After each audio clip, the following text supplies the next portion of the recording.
Howdy, this is interviewee number 2, Kendel Marks. Let's get started. What do you think happens after we die? You either go to heaven or hell. Okay. Where does your belief stem from? My faith.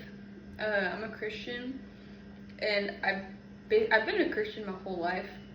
I was raised that way, but I don't believe in Christianity because of my parents. I believe it for my own self. It's not like my parents told me to believe it, so I do it. Mm-hmm. If you believe in a heaven or a hell, what do they look like?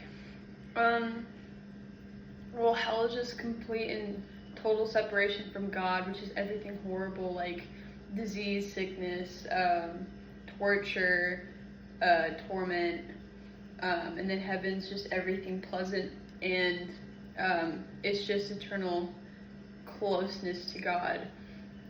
So just love and peace and joy and happiness and all those things. Okay.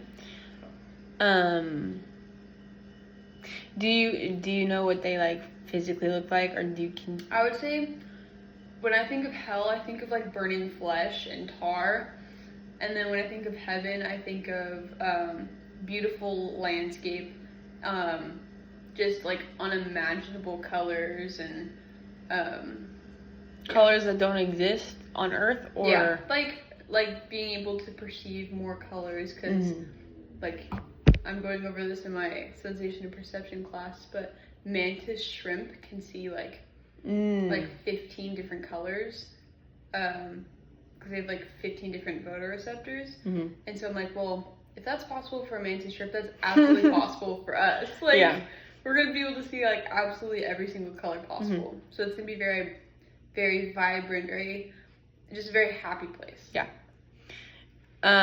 Who runs heaven and who runs hell? And what do they look like? God runs heaven, and he's just an almighty, I don't even want to say person, because he's not a person.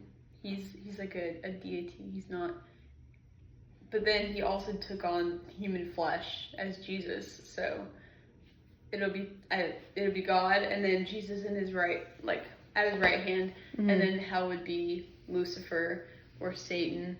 And he, contrary to popular depictions of him, was what used to be an angel. So he's very, mm-hmm. he's very beautiful, and he's very, I guess because he was the angel of music, you mm-hmm. know. So I would say deceitful, because his mm-hmm. looks would definitely be deceiving. He looks like he'd be your friend, and then and he rules a place of torment. Yeah. What is a day like in each? Since it's eternity, yeah. But if I had to think of quote unquote a day, which it doesn't exist because it's outside of time and space, but I would say in heaven it would just be complete worship and rejoicing, because you're just in the presence of God. I don't even know how to explain it. That would just be it would be celebrating all the time. Mm-hmm. You'd just be in constant worship, and then in hell you'd be in constant torment. So I just think of slowly ripping your fingernails off, mm-hmm. or peeling skin, or just sweating blood, just things like that. Just complete torment for eternity. Yeah. Can you interact with people who don't speak your language? Yes. Yeah. Because if you think about it, at the beginning of time, there was only one language. Yeah. And also, why would you need language in heaven? Because it's going to be so diverse, you know? And, honestly, I feel there's going to be a whole new language, you know? Yeah. How, they're speaking in tongues, you know? Mm-hmm. So I feel everybody's just going to have a holy language, a universal, but not universal. Yeah. Heavenly language, you know? Yeah. If your long dead pets are in the afterlife, do you believe that you would have pets, or your pets in the afterlife? I don't know, because I don't know if animals have souls. I'd like to think all animals go to heaven, but like, I don't know if that's how that works. Like, Yeah. I don't know if that's, you know, Mm-hmm. like, I know God created everything for a reason. Yeah. But I don't know if that the reason was for them to also be in eternity. Yeah. And I also know that heaven's not a permanent place either, because he said he'd create a new earth. Yeah. Where we would populate again. Right. So, I mean, yeah. Yeah, I'm with you on that too. I was writing in my essay that it doesn't like specifically say whether they are in heaven or not, but like God made, or like he created all of creation, and so it's uncertain whether only humankind would be in heaven or if all of creation would be in heaven. It just depends on like if they have like, I don't know if a soul is the right word to use, but I mean that's the one I'm going to use. Yeah.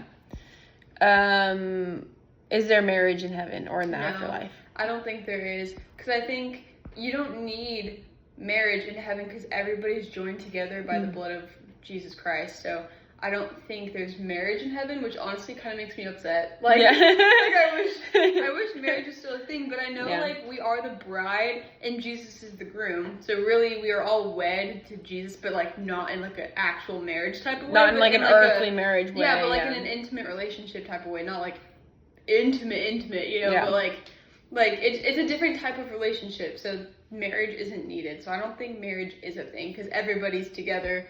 And it's just a huge fellowship. Yeah. What's really, like, I have notes written down for this essay, and so far, all of our answers are exactly the same. Great minds think alike.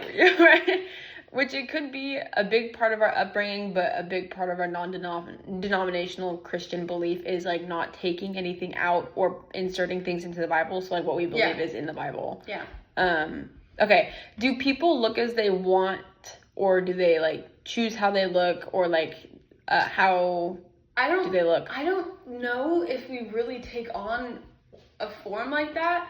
Because I know, like, the Bible says it will be, like, youthful. You know, like, we'll be our youthful self. And obviously, everybody was created in the image of God. Yeah. And everybody was created the way they are for a reason. So I don't know if we're going to, like, look different because that's how we want it. Because that is selfish in its own way. Like, that itself is, you know, a sin, is wishing you looked a different way, because we'll all be so content in the glory of God that I don't think we're really gonna care what we look like. Yeah. I just know that we will be youthful and we'll be alive in a sense of like, you know. Yeah. Like renewed energy. And, yeah. How does your belief in an afterlife affect the way that you live your life? I think it just affects my decisions, as in like, you know, waiting for marriage. I'm not gonna go around and curse at people. You know, like I don't cuss because I know that my mouth shouldn't be cussing if it's also being used to glorify God. You know, so I don't cuss. You know, like lying. I know lying. I mean, even a little white lie is a sin, and I really shouldn't say any lie. But I think also just like thinking about that, you know, and trying to be the best version of myself that I can be, not for my own sake, but to glorify God. Yeah. So I really think, I mean, long short of it, that it influences my life so I can be the best version of myself to glorify God and to do his will. Yeah. This is an unrelated question, but I thought it was interesting in class, and I wanted to get your perspective to see if it was the same as mine. But a lot of what's being discussed in class is how a lot of different religions have like the same idea of like a comfort in knowing that we will not die, but a part of us will live on. I don't know about you, but part of me, because of that, stresses me out. And because I'm like, that kind of scares me. Okay, yeah, I'm the same way, because they were saying that you know, it's easier to think of that than just life ending. But I'm like, if anything, I would be like the opposite. Yeah, I feel stressed knowing that my eternal fate could be because it's not like everybody's going to heaven, you know. So it's like you will live on, like, quote unquote, but you're either going to be in a place of torment or in a place of joy and glory, you know. So that part is like extremely stressful because, well, it shouldn't be like stressful to us, but like for me personally, Yeah. like that's something I struggle with, because that's eternity, and you really don't know how long eternity is, because we literally the live by concept a of time. clock. We live by like the concept of time. So for me personally, I can't wrap my head around the concept of eternity. Yeah. But like you think like, oh, it's just a really, really long time. Like, yeah, it's a really, really, Like really a long time. Like it continuation. never ends. Yeah. So. And imagining that in torment Yeah, is... because I don't think people like think about the eternity part. They just think about like, ooh, I'm gonna have so much fun in heaven, right? But it's not just heaven. Like, there's the reality of hell too. Yeah. So it's like, you know, like. Okay, we think the same way then, because every time that's brought up, I'm like, well, actually, that thought doesn't bring me peace. It kind of like, Yeah, it kind of scares me a little bit. In a way, that's something I need to fix about myself, because it should bring me peace. Yeah. Because I should be thinking I will be in eternity in the presence of God for you know, forever. But then part of me is like, But what if I'm not wait, saved? yeah, What exactly. if, Like, what if I'm not truly saved, or what if I'm not truly genuine? Yeah. You know? So that's just something I need to work on personally. But yeah. That stresses me out. Yeah, like, me too. Okay. I know we're identical twins, but I promise that I'm not scripting her anything. We just genuinely have the same answers for a lot of our discussions. So thank you for your time, Kendall. And you will see her again.